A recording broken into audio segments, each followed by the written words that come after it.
Hey everyone, welcome back to Guide with Samuel. In this video, I'll show you how to buy USDT TRC20 on Trust Wallet, step by step, updated for 2025. Let's dive right in. Step 1. Open the Trust Wallet app and make sure it's updated.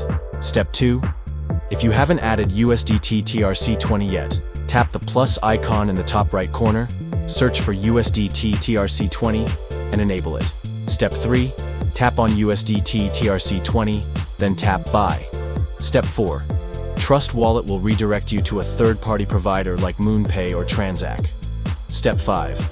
Enter the amount you want to purchase and select TRC20 as the network if available. Step 6. Follow the instructions to complete the payment using your credit or debit card. Step 7. After payment, the USDT TRC20 will be delivered directly to your Trust Wallet address. Make sure to verify the network is TRC20 to avoid getting the wrong token version. That's it. You've successfully bought USDT TRC20 on Trust Wallet. If this helped you, give the video a thumbs up and subscribe to Guide with Samuel for more helpful tutorials. Thanks for watching.